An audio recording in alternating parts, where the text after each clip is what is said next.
Sir, ഈ മുനമ്പം ഭൂമി തർക്കത്തിൽ സംസ്ഥാന സർക്കാർ നിയമിച്ച ജുഡീഷ്യറി കമ്മീഷന്റെ റിപ്പോർട്ട് ഇപ്പോൾ തയ്യാറായി അത് പുറത്തു വന്നിരിക്കുകയാണ്. മുനമ്പം ജനതയ്ക്ക് ഒപ്പം തന്നെയാണ് ഈ ഒരു കമ്മീഷൻ റിപ്പോർട്ട്, അത്തരത്തിലാണ് ഈ ഒരു കമ്മീഷൻ റിപ്പോർട്ട് തയ്യാറായിരിക്കുന്നത്. ഇനി എന്തൊക്കെ പ്രതിസന്ധികൾ തരണം ചെയ്താൽ ഈ മുനമ്പംകാർക്ക് നീതി ലഭിക്കും? മുനമ്പംകാർക്ക് കേന്ദ്രത്തിൽ നിന്നായാലും കേരളത്തിൽ നിന്നായാലും ശരി തന്നെ ഒരു ആശ്വാസത്തിൻ്റെ നിശ്വാസം അയക്കാവുന്ന ഒരു സന്ദിഗ്ധമായ ഘട്ടത്തിലേക്ക് നമ്മൾ നീങ്ങിക്കൊണ്ടിരിക്കുകയാണെന്നാണ് പൊതുവെ ഇപ്പോൾ കാര്യങ്ങളൊക്കെ സൂചിപ്പിച്ചു കൊണ്ടിരിക്കുന്നത്. അതായത് ആദ്യം കേരളത്തിൻ്റെ ചോദിച്ചുകൊണ്ട് അത് പറയാം. CN രാജചന്ദ്രൻ നായരെയാണല്ലോ കമ്മിറ്റിയായിട്ട് വെച്ചിരിക്കുന്നത്. അദ്ദേഹം റിപ്പോർട്ട് കൊടുത്തില്ല, പക്ഷേ ഈ റിപ്പോർട്ട് തയ്യാറായി വന്നിട്ടുണ്ട്, അതുകൊണ്ട് പൂർത്തിയാകാറായിട്ടുണ്ട്. അതിൻ്റെ ഒരു സ്പിരിറ്റ് അദ്ദേഹം പങ്കുവച്ചത് ഇങ്ങനെയാണ്: ഗവൺമെൻറ്റിന് വേണമെങ്കിൽ ഇഫ് ഇറ്റ് വിൽസ് മുനമ്പത്തെ ഭൂമി, തർക്കഭൂമി, അതായത് 400 കർഷകരെ ബാധിക്കുന്ന ആ ഭൂമി അങ്ങ് ഏറ്റെടുക്കാം. ഏറ്റെടുത്തതിന് ശേഷം അത് ആ കർഷകർക്കായിട്ട് വിതരണം ചെയ്യാം. അപ്പോൾ യാതൊരു കുഴപ്പവുമില്ല എന്നുള്ളതാണ് അദ്ദേഹം പറയുന്നത്. ആ കർഷകർക്ക് തന്നെ ആ ഭൂമി വെച്ച് കൈവച്ച അവകാശം അനുഭവിച്ചുകൊണ്ടിരിക്കുക, ഗവൺമെൻറ്റാണ് കൊടുക്കുന്നത്. അപ്പോൾ സ്ഥിരം പട്ടയമാണ്, കരവും അടയ്ക്കാം. അപ്പോൾ ആ കോൺഫ്ലിക്റ്റ് ഒഴിവാകുന്നുണ്ട്. പക്ഷേ ഇവിടെ മറ്റൊരു പ്രശ്നമുള്ളത്, അത് പരിഹരിക്കുന്ന ഒരു പ്രശ്നമെന്ന് പറയുന്നത്, ഈ വഖഫ് എന്ന് പറഞ്ഞ പ്രോപ്പർട്ടി എപ്പോഴും ഇങ്ങനെ വഖഫായിരിക്കണമെന്നില്ല എന്നൊരു അഭിപ്രായം കൂടെ അദ്ദേഹം പറഞ്ഞിട്ടുണ്ട്. രണ്ടാമതൊന്ന് ഇതിലുള്ളത്, ഈ വഖഫിൻ്റെ ഇത്രയും പ്രോപ്പർട്ടി നമ്മൾ എടുക്കുമ്പോൾ അതിന് പരിഹാരമായിട്ട്, നഷ്ടപരിഹാരമായിട്ട് വേറെ ഭൂമി കൊടുക്കണം. ഇപ്പം മുനമ്പം കർഷകരെ സംബന്ധിച്ചിടത്തോളം അവർ ജീവിച്ച് വളർന്നു വരുന്ന മത്സ്യത്തൊഴിലാളികളായിട്ട് ഉപജീവനവും നടത്തി വരുന്ന, കൃഷി ചെയ്ത് ദേഹണ്ണം ചെയ്തു വരുന്ന ഭൂമി നഷ്ടപ്പെടുക എന്ന് പറഞ്ഞാൽ അവരെ പറിച്ചു മാറ്റി നടുക എന്നുള്ളതുപോലെ. വേരുകൾ ചിലപ്പോൾ ഉണങ്ങിപ്പോകാം, വളരാതിരിക്കാം എന്നൊരവസ്ഥ വരും. അവർക്കൊരിക്കലും സ്വന്തം പിറന്ന മണ്ണിൽ നിന്ന് പിരിച്ചുവിടുക എന്ന് പറയുന്നത് വലിയ വിഷമമുള്ള കാര്യം, പ്രത്യേകിച്ചും പഴയ തലമുറയെ സംബന്ധിച്ച്. അപ്പോൾ അതുകൊണ്ട് വൈകാരികമായിട്ടൊരു പ്രശ്നം കൂടിയാണ്. അതുകൊണ്ട് അവരെ അവിടെ തന്നെ കുടിയിരുത്തുക. എന്നിട്ട് മറ്റൊരു കാര്യമുള്ളത്, ഗവൺമെൻറ്റിന് ബാധ്യത വരുന്ന ഒരു കാര്യം, ഇത്രയും ഭൂമി ഗവൺമെൻറ് തന്നെ വാങ്ങിച്ചു കൊടുക്കണമെന്നില്ല. ഗവൺമെൻറ്റിൻ്റെ കയ്യിൽ വെറുതെ കിടക്കുന്ന പ്രോപ്പർട്ടി ഇഷ്ടം പോലെ ഉണ്ട്. നമ്മൾ മുത്തങ്ങ സമരത്തിലൊക്കെ കണ്ടതല്ലേ സ്ഥലം. അതുപോലെ സ്ഥലങ്ങൾ നാടെമ്പാടുമുണ്ട്. ഏത് സ്ഥലമായാലും അതിന് വൈകാരികമായിട്ടുള്ള ബന്ധമൊന്നുമില്ലല്ലോ. ഈ വഖഫ് എന്ന് പറയുന്നത് മറ്റുള്ളവർക്ക് ദാനം ചെയ്യാൻ വേണ്ടിയുള്ളതാണ്. അതാണ് വഖഫ് എന്ന് പറഞ്ഞാൽ. അതേതെങ്കിലും ഇസ്ലാം മതത്തിൻ്റെ ഒരു ഭാഗമാണ് ദാനം ചെയ്യുക, എല്ലാ മതത്തിൻ്റെയും ഭാഗമാണ്. ആ ഒരു സംഗതി അവർക്ക് കിട്ടിയാൽ മതി.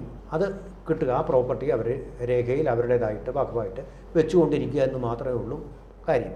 വളരെ നിസ്സാരമായിട്ട് പരിഹരിക്കാവുന്ന ഒരു പ്രശ്നമാണ് ഇത്രയും നാൾ നമ്മൾ നീട്ടിക്കൊണ്ടുപോയി വഷളാക്കിയത് എന്നാണ് എൻ്റെ അർത്ഥം.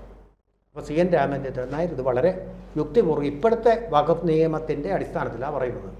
ഈ കമ്മീഷനെ പാർട്ടി തന്നെയാണ്, സർക്കാർ തന്നെയാണ് നിയമിച്ചത്. അപ്പോൾ പാർട്ടി തന്നെ നിയമിച്ച അദ്ദേഹം തന്നെ ഇത്തരത്തിലുള്ള കാര്യം പറയുമ്പോൾ വീണ്ടും CPM LDF സർക്കാർ ഒരു തീരുമാനം എടുക്കാതെ പോകുന്നത് എന്താണ്?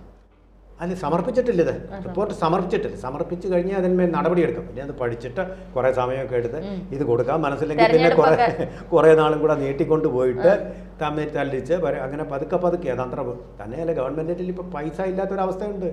റേഷൻ വാങ്ങിക്കാൻ പോലും പൈസ അല്ല ഗവൺമെൻറ്. റേഷൻ വാങ്ങിക്കാതെ പട്ടിണി കിടക്കുന്ന ഒരു ഗവൺമെൻറ്റാണ് ഈ 4ാം വാർഷികം ആഘോഷിക്കുന്നത്.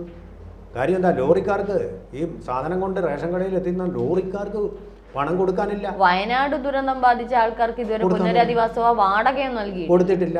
ഇവിടെ വേറൊരു കാര്യം, നമ്മുടെ ഫുഡ് കോർപ്പറേഷൻ്റെ ഗോഡൗണുകളിൽ ടൺ കണക്കിന് ഭക്ഷ്യവസ്തുക്കൾ വന്ന് കുന്നുകൂടി കിടക്കുക.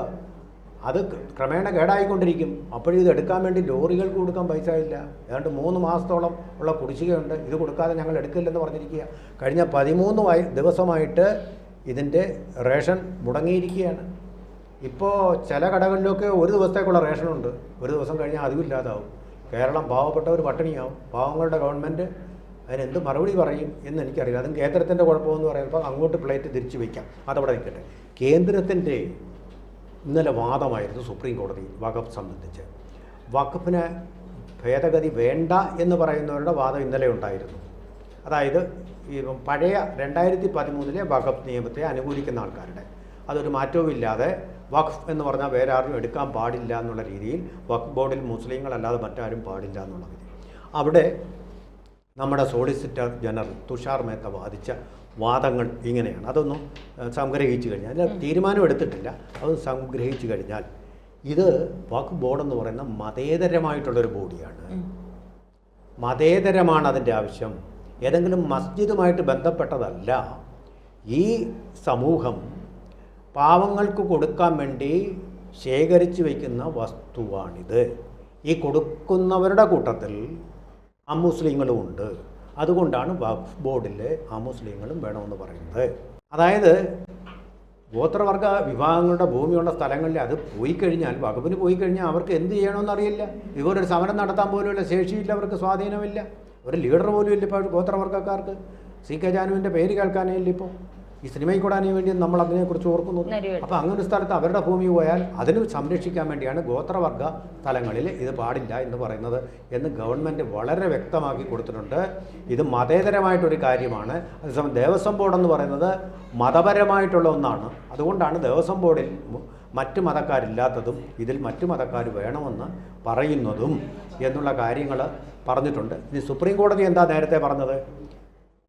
നേരത്തെ ഈ വാദം കേൾക്കുന്നതിന് മുമ്പ് ഗുരുതരമായിട്ടുള്ള മനുഷ്യാവകാശ പ്രശ്നങ്ങൾ എന്ന് പറഞ്ഞാൽ മതത്തിൽ വിശ്വസിക്കുന്നതിൻ്റെ പ്രശ്നങ്ങളില്ലെങ്കിൽ ഈ നിയമത്തിൽ സുപ്രീം കോടതി ഇടപെടുകയില്ല എന്ന് പറഞ്ഞാൽ മിക്കവാറും 90% ഈ നിയമം, വഖഫ് നിയമം പാസ്സാക്കപ്പെടാനാണ് സാധ്യത. സാർ, ഇപ്പൊ വഖഫ് ബിൽ എന്ന് പറയുമ്പോൾ, വഖഫ് എന്ന് പറയുമ്പോഴത്തേന് സാർ ഈ പറഞ്ഞതുപോലെ മതേതരമായിട്ടുള്ള, ഇപ്പൊ നമുക്കറിയാം ദേവസ്വം ബോർഡ്, ഇപ്പൊ കാത്തോലിക്ക സഭയുടെ പ്രോപ്പർട്ടികൾ, ഇതൊക്കെ ഇതിനകത്ത് വരും. അപ്പം വഖഫ് എന്ന് പറയുന്ന ഒരു മുസ്ലിം വിഭാഗം അല്ലെ മുസ്ലിങ്ങളുടെ ആണ്, അത്തരത്തിലുള്ള ഭൂമികളാണ് അല്ലെ അത്തരത്തിലുള്ള സ്വത്താണ് എന്ന് പറയുമ്പോൾ അതല്ല എന്ന് പറയുന്നതിൽ എന്താണ് അതിന്റെ ഒരു ചോദ്യം? ഒന്നും മനസ്സിലായി. അതായത് വഖഫ് ഭൂമികൾ ഒരു മുസ്ലിം വിഭാഗത്തിന്റെയാണ്. അത് മുസ്ലിങ്ങളിൽ ഇപ്പം ഞാനൊരു മുസ്ലിം വിഭാഗത്തിൽപ്പെട്ട വ്യക്തിയാണ്. എൻ്റെ സ്വത്തുക്കൾ അല്ലെ എൻ്റെ സ്വത്ത് വകകൾ, അതിനകത്ത് ഭൂമി വരാം, വാഹനം വരാം, പ്രോപ്പർട്ടീസ് വരാം, ബിൽഡിങ്ങുകൾ വരാം, എന്തും വരാലോ. അപ്പൊ ഇത് ഞാൻ വഖഫിന് ഞാൻ വഖഫ് എന്നുള്ള രീതി എഴുതി വെക്കുകയാണ്. അപ്പൊ അത് അത്തരത്തിലുള്ള കാര്യങ്ങൾക്ക് വേണ്ടിയല്ല ഉപയോഗിക്കാൻ പറ്റത്തുള്ളൂ. മറ്റ് മുസ്ലിങ്ങൾക്ക് ഉപയോഗിക്കാൻ പറ്റുമോ? കാരണം ഇക്കാര്യത്തിൽ അതാണ് ഈ തീരുമാനം എടുക്കാൻ വേണ്ടി അത് കലക്ടർ തീരുമാനിക്കും. വഖഫ് എന്ന് എഴുതി വെച്ച് കഴിഞ്ഞാൽ പിന്നെ അത് ആർക്കും ഒരു കോടതിക്കും ചോദ്യം ചെയ്യാൻ പറ്റില്ല എന്നുള്ളതാണ് ഇപ്പോഴത്തെ അവസ്ഥ. കാരണം നിയമം law is on the side of the Waqf board. അപ്പം മറ്റാർക്കും ഒന്നും ചെയ്യാൻ പറ്റില്ല. അങ്ങനെ തീരെ വളരെ കഷ്ടപ്പെട്ട് ദരിദ്രരായിട്ട് താമസിക്കുന്നവർക്ക് ഇരകളായിട്ട് വന്നിട്ടുണ്ട് ഇങ്ങനെ വഖഫ് എന്നുള്ളൊരു വാക്കുകൊണ്ട്. പക്ഷേ ഇവിടെ പറയുന്നത് കലക്ടർക്ക് ഇക്കാര്യത്തിൽ ഒരു തീരുമാനമെടുക്കാം. കളക്ടർ തീരുമാനിച്ചു കഴിഞ്ഞാൽ അതിനെ വേണമെങ്കിൽ ഏത് കോടതിയിലും ചോദ്യം ചെയ്യാം. ഈ രാജ്യത്തെ ഭരണഘടനയുടെ ഭാഗമാണല്ലോ കോടതികളെന്ന് പറയുന്നത്. ഭരണഘടനാപരമായിട്ട് നിങ്ങൾക്ക് ഏത് കോടതിയിലും അത് ചോദ്യം ചെയ്ത് അത് വഖഫിൻ്റെ അല്ല നിങ്ങളുടേതാണ് എന്ന് സ്ഥാപിക്കാൻ നിങ്ങൾക്ക് കഴിയും. ഇപ്പോഴത്തെ തീരുമാനമനുസരിച്ച് വഖഫ് ബോർഡ് പറഞ്ഞു കഴിഞ്ഞാൽ അത് അന്തിമമാണ്. ഒരു കോടതിക്കും അതിന്മേൽ ഒരു നടപടിയും എടുക്കാൻ പറ്റില്ല. ആ അവസ്ഥയ്ക്ക് ഒരു മാറ്റമാണ്. ആ അവസ്ഥ മാറിക്കഴിഞ്ഞാൽ ഇപ്പം മുൻപത്തെ ഭൂമി അല്ലാതെ തന്നെ CN രാമചന്ദ്രൻ നായരുടെ റിപ്പോർട്ടും നടപ്പാക്കാതെ തന്നെ അവർക്ക് സ്വന്തമാക്കാൻ പറ്റും. അപ്പോൾ കേന്ദ്രത്തിൽ നിന്നും കേരളം നിയമിച്ച കമ്മീഷനിൽ നിന്നും ഇപ്പോൾ അവർക്ക് അനുകൂലമായിട്ടൊരു അന്തരീക്ഷമാണ് ഇപ്പോൾ തൽക്കാലം നിലനിൽക്കുന്നത്. ഇപ്പം സുപ്രീം കോടതിയിലേക്ക് കേസുകൾ പോകുന്നുണ്ട്. ഒരുപക്ഷെ ഈ CN രാമചന്ദ്രന്റെ കമ്മീഷന്റെ റിപ്പോർട്ട് കൂടി ഇപ്പോൾ മുൻപംകാർക്ക് ഒരു ആശ്വാസകരമായിട്ടായിരിക്കും മുമ്പോട്ട് പോകുന്നത്. നമുക്കറിയാം വഖഫ് ബിൽ ഭേദഗതിയുമായി ബന്ധപ്പെട്ട് സുപ്രീം കോടതിയിൽ ഇപ്പോൾ കേസ് നടന്നുകൊണ്ടിരിക്കുകയാണ്. അങ്ങനെയെങ്കിൽ ഇതും അവർക്കൊരു ആശ്വാസകരമായിട്ടായിരിക്കും സുപ്രീം കോടതിയിൽ എത്തുന്നത്. തീർച്ചയായിട്ടും അത് അദ്ദേഹം തന്നെ പറയുന്നുണ്ട്. ഇതിലേക്ക് പോകുന്നതിന് മുമ്പ് അനുരഞ്ജന സംഭാഷണങ്ങൾ നടത്തണം. അങ്ങനെ അനുരഞ്ജനത്തിലൂടെ പരിഹരിക്കണം. അപ്പോൾ ഈ കേന്ദ്രത്തിൻ്റെയും കേരളത്തിൻ്റെയും ഈ സമ്മർദ്ദം ഉള്ളതുകൊണ്ട് വഖഫ് ബോർഡ് അതിന് മുന്നിട്ട് ഇറങ്ങണം എന്ന് തന്നെയാണ് നമുക്ക്. ഒരുപക്ഷെ നമ്മളുടെ സർക്കാരിന് ഇത് തന്നെ പരിഹരിക്കാൻ പറ്റുന്നതാണ്. വിതിൻ അവർ ജൂറിസ്ഡിക്ഷൻ എന്നുള്ളതായിട്ടുണ്ട്. Within matter of solution, on the brink of a solution, പരിഹാരത്തിൻ്റെ വക്കത്താണ് എന്നുള്ളത് മാത്രമാണ് നമുക്കിപ്പോൾ മനസ്സിലാക്കാൻ കഴിയും.